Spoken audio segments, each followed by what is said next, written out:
This Why Wednesday explores the idea that audio is more important than video. In fact, there's a saying in film and television that people will forgive bad video, but they will not forgive bad sound.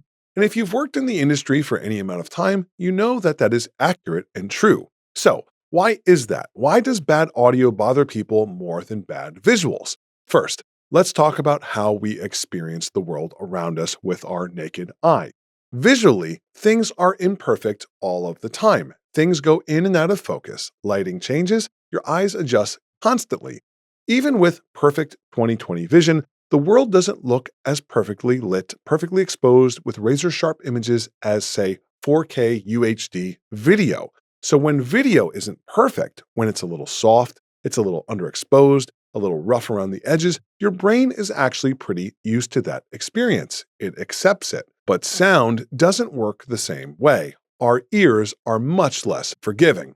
If something is close to you in the real world and audible, you expect to hear it loudly and clearly.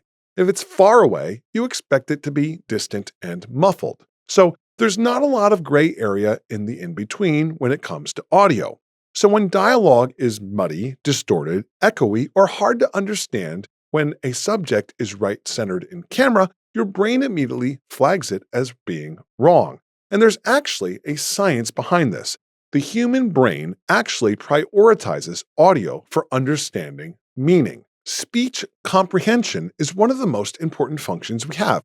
So when dialogue is unclear, your brain has to work a little harder to fill in those gaps.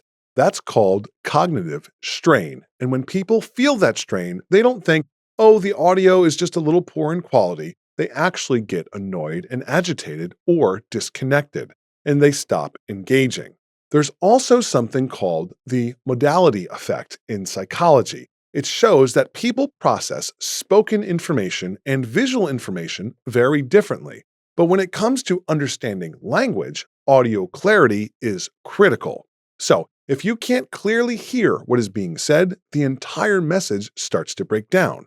Another big factor is immersion.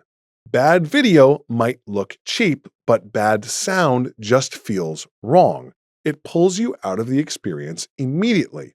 You become aware that you're watching something, and the second that that happens, you've lost your audience.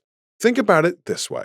You can watch something that doesn't look great, but if it sounds good, you'll stay with it and give it a chance. But if something looks amazing but sounds terrible, most people are out of the door in seconds. This is why, on set, sound is such a big deal.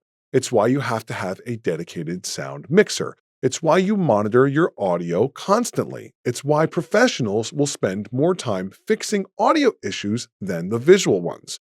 Because at the end of the day, people can tolerate imperfect visuals, but they cannot tolerate not understanding what they're hearing.